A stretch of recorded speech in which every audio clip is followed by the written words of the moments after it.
Namoonni hundinuu maqaa ofiitiin akkaawuntii banatanii maallaqa irratti galfatuu fi akkasumas maallaqa namni irratti ergelleef maqaa ofiitiin akkaawuntii irraa baafatu ni jaallatu. Garuu siistama akkamiin akka akkaawuntii mataa ofii banatu rakkatee yookaan akkamitti akka banatu wallaalee namoonni hedduun taa'uu jira. Kanaafuu har'a viidiyoo saniif furmaata ta'u isiniif qabadhee dhufeetiin jira. Karaa salphaa ta'een akkaawuntii PayPal banattanii karaa salphaa ta'een akkamitti akka akkaawuntii mataa keessanii maqaa keessaniin onlaayinaa irra banattanii maallaqa kamuu irraa fudhatuu fi irratti galfatuu illee dandeessu. Biyya kamuu keessatti jechuudha verify ka ta'e daqiiqaa muraasa keessatti akkaawuntii mataa keessanii akkamitti akka uummattan isin barsiisa. Like, share, subscribe godhaa nafaana turaa warreen hanga ammatti maatii keenya hin ta'inilleen subscribe godhaa nufaana bu'aa isiniin jenna hanga dhumatti. Akkaawuntii mataa keessanii uummatuuf tokkoffaa irratti kan isin barbaachisu Google Chrome kana jechuudha. Google Chrome bilbilli nama kamiitu ni qaba jechuudha. Kompiitara ta'ee bilbilli nama hundaatu ni qaba. Google Chrome kana fayyadamtu. Google Chrome kanarratti yeroo tokkoof nan cuqaasa. Egaa kanatti Google Chrome keessa galtanii bakka sarchii kanarratti sana booda hordoftoota kiyya akkuma nan barreesse kanatti barreessitan sarchii irratti jechuudha. Kun akkuma argitan amma paypal.com/sa jedheetiin barreesse akkuma kana barreessitan jechuudha. Sana booda maal gootu gadi buutanii sarchi gootu jechuudha. Ani amma sarchiin godha. Sana booda hordoftoota kiyya akka kanaan fuula kana qabatee isinii dhufa. Kunoo amma kiyya arabiffaan dhufe jechuudha. Maal gootu ingiliffarra jijjiirtu. Isuma kanarra yeroo tokkoof kilik gootu jechuudha. Tokkoffuma irratti isinii dhufe afaan arabiffarra jiru kana orjinaala isa isumarra kilik goona yeroo tokkoof. Sana booda hordoftoota kiyya akka kanaa weebsaayitii fuula kana qabatee isinii dhufa jechuudha. Karaa sadiin banatuu dandeenya. Tokkoffaa bakka miinuu jedhu kanarra cuqaastanii jechuudha. Fakkeenyaaf yeroon asirra bakka miinuu jettu tanarra yeroon cuqaase. Sana booda hordoftoota kiyya akka kanaan fuula kana qabatee nu dhufa. Parsanaalii fi biizinasii qabatee nu dhufa jechuudha. Kanaafuu jala kanallee maal nuun jedha sign up nuun jedha jechuudha. Haaraa seenuu deemna waan ta'eef asiin banattu jechuudha. Karaa inni kun amma karaa meeqaffaa jechuudha. Karaa lammaffaadha. Karaan tokkoffaan paaswordii yoo qabaattan kan duraan banattanii yoo qabaattan ta'e log in gootanii seentanii isiniin jedhee ture. Yoo immoo banattanillee hin qabaanne yookaan karaa kanallee bilbilli tokko kan ammoo bilbilli hundinuu numa qaba jedhee yaada bilbilli tokko hin qabu. Yoo kana hin qabaanne hoo eessaan banattan karaa salphaa ta'een akkanumatti ol harkistu jechuudha. Hordoftoota kiyya ol harkistanii jala kanatti gadi buutu get started nuun jedhaa jira jechuudha. Bakka kanarratti cuqaastanii asiillee banatuu dandeessanii jechuudha. Ani amma bilbila kiyya asiin banuu waan hin barbaadiniif jechuudha. Deebi'ee jechuudha hordoftoota kiyya miinuu kanarra tuqa jechuudha yeroo tokkoof. Miinuurra yeroon tuqe hordoftoota kiyya akka kanaan naa dhufaa sign up jedheetuman banaan amma sign up hin godha amma ni eeggannu. Sana booda hordoftoota kiyya akkuma argita kanaan fuula kana qabatee nu dhufa jechuudha. Kun asirratti akkuma argitan sign up for PayPal it is free choose from two step of countries ka jedhu nuuf fidaa jechuudha. Akkaawuntii lamaatu jira. Lamaan keessaa kan banatuu feeta kan nu gaafate jechuudha hordoftoota kiyya. Kanaafuu akkaawuntii lamaan tokkoffaan kun akkuma argitan asirratti personal akkaawuntii fi business akkaawuntiitu dhufa jechuudha. Kan nurraa eegamu jechuudha. Personalii kana hin tuqina namoonni baay'een fakkeenyaaf duraanillee banachaa turre jechuudha. Isa kana dhiisaa inni kun nu barbaachisu business accountii banan amma business accountii ni jira yeroo tokkoof business accountii irra kilik gootu. Sana booda hordoftoota kiyya akka kanaan gadi buutanii osoo asii hin baane continue ka jedhu kana tuttanii gara fuula duraa deemtu. Sana booda hordoftoota kiyya akka kanaan alaabaa biyyaati keessa jirtu waliin fuula kana qabatee isiniif dhufa jechuudha. Sign up for PayPal nuun jedha jechuudha. Jala kanatti your email kee itti galchi. Emaila isa sirrii ta'e kan bilbila keessan irraa qabdan kan itti fayyadamaa jirtan kan hin daganne qubee takka osoo hin dogongorin your email bakka jedhu kanarratti ni katabattu. Hordoftoota kiyya nama emaila kiyya isa sirrii ta'e itti naqeetiin jira jechuudha. Eega emaila keessan irratti guutan gadi buutanii nextiin jala isaa jira next gootu yeroo tokkoof.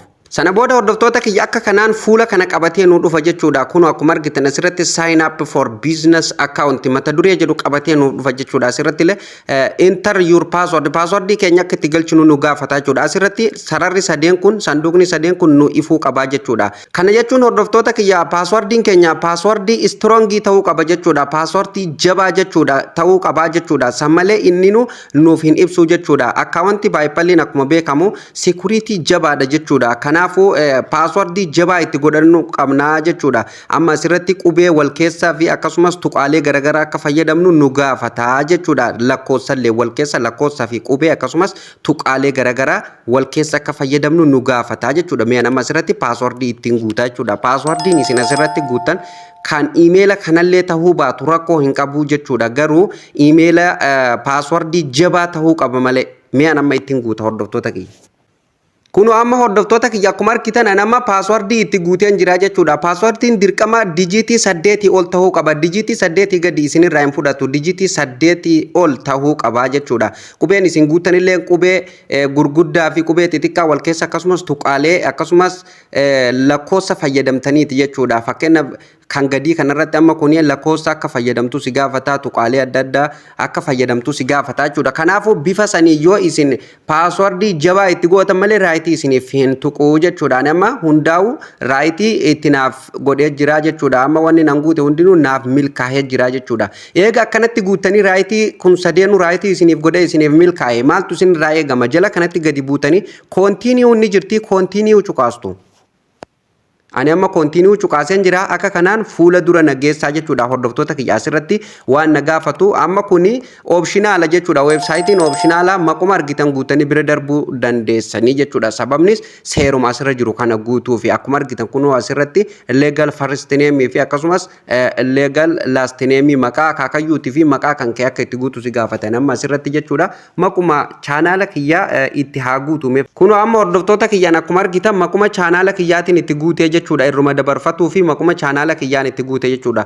Jala kanatti illee yoo gabbuutan jechuudha akkuma argitan jechuudha kunoo legal business name maqaa biizinasa keetiin nun jedha irratti cuqaastan yeroo tokkoo fi asirratti illee hordoftoota kiyyaa legal business name ka jedhu irratti illee maquma keessan itti guutanii jechuudha. Maquma chaanaala kiyyaatiin itti guutan ammallee asirratti illee maquma chaanaala kiyyaatiin itti guutamee hordoftoota kiyyaa walumaan ilaallaa jechuudha. Kunoo ani amma maqaa chaanaala kiyyaa itti guuteen jira jechuudha. Eega akkanatti itti guutanii hordoftoota kiyyaa asirratti raayitii ufiinuu isinii taayoo isiniif ta'uu baate raayitii itti gootuu jechuudha. Maqaa kana hundaa eega akkanatti guutanii hordoftoota kiyyaa gadi buutuu jechuudha. Business phone number bakka jedhu irratti illee lakkoofsa bilbila keessanii itti guutanii jechuudha. Yoo Itoophiyaa jiraattan Itoophiyaa itti guutuu, yoo biyyuma keessa jirtan innuu koodii biyya keessa jirtanii haala kanaan isinii fida. Yoo fakkeenyaaf Saawudii jiraattan asumarra dhiistanii lakkoofsa keessan itti guutuu jechuudha. Yoo barbaadan Itoophiyaa keessa yoo jiraattan illee qasxima kanarra tuttanii alaabaan Itoophiyaa fi koodiin Itoophiyaa ofiin isiniif baati lakkoofsa Itoophiyaa fuuldura isatti itti guutanii jechuudha. Ani amma itti guuteen jira lakkoofsa kiyya irra dabarfadha. Business address ka jedhu kana jalatti illee hordoftoota kiyya akkuma argitan kunoo biyya keessa jirtanii fi akkasumas magaalaa keessa jirtan jechuudha. Waa isin gaafata jechuudha. Address laayiwaanii fi akkasumas city isin gaafata jechuudha. Postal code fa isin gaafata. Kanallee hundaa waliin guunnaa jechuudha. Hordoftoota kiyya akkamitti akka guutan isin argisiisa jechuudha. Fakkeenyaaf yoo Itoophiyaa keessa jiraatanii Itoophiyaa keessatti guutaa jiraatan jechuudha. Asirratti illee Itoophiyaa guutan nama biyya Saudi Arabiyaa keessatti guutaa jira waan ta'eef jechuudha. Saudi Arabiyaa jedheen asirra barreeffadha jechuudha. Isin immoo biyya keessa jirtan asirratti ni guutuu jechuudha. Yeroo asirratti guutan kan gadii kanarratti illee address line 2 kanarratti illee jechuudha. Magaalaa keessa jirtan haala kanaan guutuu jechuudha. Nama Riyaad magaalaa Riyaad Saudi Arabiyaa jedheetiin asitti guutee jechuudha. Haaluma kanaan guutuu jechuudha. Magaalaa keessa jirtan illee hordoftoota kiyya kunoo city asirratti ni guutuu jechuudha. Biyya barbaadan guutan isin biyya keessa jirtan akkaawuntiin kun yookaan weebsaayitiin kun optionaalaa jechuudha. Rakkoo tokko hin qabu. Seeruma asirra jiru kana guutanii dabarfatuuf waan ta'eef asirratti yeroo gadi buutan illee postal koodii nu gaafata jechuudha. Postal koodii kana eessa arganna jettan illee yoo gaafii isinitti ta'e illee kanuma nan asirratti guute kanallee guutuu ni dandeessan. Biyya Saudi Arabiyaa keessa jiraatanii kanallee guutan rakkoo tokko hin qabu jechuudha. Amma isa kanammoo lakkii kanallee hin guunnu eessa arganna yoo jettan Google irra dhattaniituma itti barreessitanii sarchi gootanii ni argattu. Koppii gootaniituma fiddanii jechuudha. Google irra dhattanii postal code Saudi Arabiyaa jettanii itti barreessitu. Sana booda isiniif fidaa jechuudha. Kallattiin koppii gootanii fidanii asitti guutuu jechuudha. Hordoftoota kiyya nama postal code illee asitti kun akkuma argitan guuteetiin jira. Asirratti yeroo gadi buutan maal argattu hordoftoota kiyya primary country ka jedhu kanarratti illee inni cuqaastu jechuudha. Yeroo isin irratti cuqaastan maaltu akka isinii bahu walumaan ilaalla. Kun akkuma argitan hordoftoota kiyya waan barbaadan doolaara moo diinaara moo akkasumas yuuroodha moo maal hojjechuu barbaadan biizinasni keessa waan jedhamu ni isin gaafata. Kanaafuu ani amma fakkeenyaaf USA dollar ka jedhuma kana isuma kana filadhu. Isa kana yeroo filattan hordoftoota kiyya sana booda eega kana hundaa'u xumurtanii hordoftoota kiyya waa tokkotu isinii hafaa jechuudha. Waan kana successful godhuuf jechuudha. Waan tokko qofaatu isiniif hafa jechuudha. Kan isiniif hafa hordoftoota kiyya waan akka waan kanarratti waliigaltee keessan mallatteessuuf jechuudha. Bakka kanarratti kun akkuma argitan sanduuqa jira. Sanduuqa kanatti yeroo tokkoof raayitii ni gootu jechuudha. Amma seera kana qeeballee jira jechuudha. Seera kana ni qeebaltanii waan jedhu raayitii itti gootu jechuudha. Sana booda hordoftoota kiyya asirratti gadi buutanii kunoo agree and continue ka jedhu kanarratti waliigaleetiin jira itti fufi ka jedhu kana irratti ni cuqaastu yeroo tokkoof.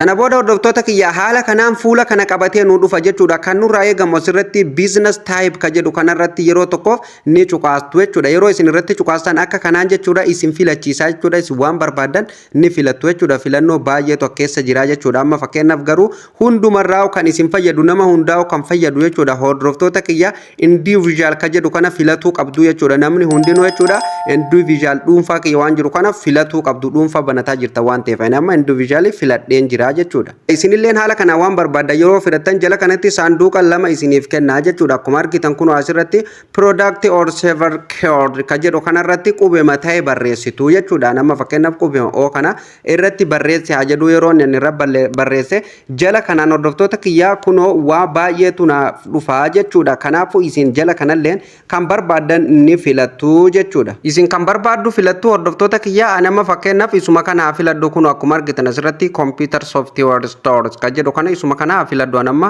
yeroo an filadhee haala kanaan fuula kana naaf fida hordoftoota kiyya akkuma argitan amma bakka reefu diimeessu san akka kanaan naaf gurraachosee jira jechuudha fudhatee jira jechuudha. Kanaafuu jala kanatti immoo website ka jedhu kuni optional kuni yoo website qabaattan itti guutu yoo qabaattanii itti guutullee hin barbaanne irra dabarfattu rakkoo hin qabu. Kanaafuu kan isinirraa eegamu continue ka jedhu kana ni cuqaastu. Sana booda hordoftoota kiyya haala kanaan fuula kana qabatee nu dhufa asirratti birthday keenya guyyaa dhaloota keenyaatii fi kana ni guunnaa jechuudha. Kanallee rakkoo hin qabu kanuma barbaadan guuttanii amma day ka jedhurra cuqaastanii jechuudha. Ani amma guyyaa tokkoma haa guutu asirratti illee jechuudha baatii tokkomarraa kaa'u. Kan asirra jiru kan ammoo dirqama qayyaruu qabdanii jechuudha. Hiirka jedhu kanarratti yeroo as dabarfadha jechuudha. Hordoftoota kiyya bara dhaloota keessaniitti guuttanii barri isin itti guuttan bara 2000 gadi ta'uu qaba jechuudha. Hordoftoota kiyya ani amma 1993 jedheetuma itti haa guutu jechuudha. Itti guuteen jira. Barallee egaa kanatti guuttatanii hordoftoota kiyya jala kanatti yeroo gadi buutan biyya asitti argattu jechuudha. Biyyi isin keessatti guutaa jiraattan sun haala kanaan isiniif ba'a yoo biyyi duraan dogoggora guuttan xiyya kanarra tuquudhaan qastii kanarra tuquudhaan irraa jijjiiruu ni dandeessu. Sana booda hordoftoota kiyya jala kanatti gadi buutanii jechuudha identity document bakka jedhu kanarratti ni cuqaastu yeroo tokko. Sana booda hordoftoota kiyyaa akka kanaan fuula kana qabatee isiniif dhufaa jechuudha. Akkuma argitan kun asirratti national ID fi passport akkasuma driver license tu jira jechuudha. Kanaafuu isin manjaa fi kaardii illee yoo qabaattan itti guuttanii passport illee yoo qabaattan itti guuttanii jechuudha. Hordoftoota kiyyaa namamee hordoftoota kiyya akkuma argitan passportii kiyyan itti guutaa jechuudha. Passport bakka jedhu irratti nin cuqaasaa jechuudha. Sana booda lakkoofsa passportii keessanii fiddanii bakka kanatti galchitan kunoo innilleen isin gaafataa jira jechuudha. Passport number jedhee isin gaafataa jira ni guutuu jechuudha asitti. Haala kanaan paaspoortii kiyya nama itti guuteen jira lakkoofsa paaspoortii keessanii yeroo itti guuttan jechuudha. Hordoftoota kiyya jala kanatti gadi buutanii submit bakka jedhu kana cuqaastu jechuudha.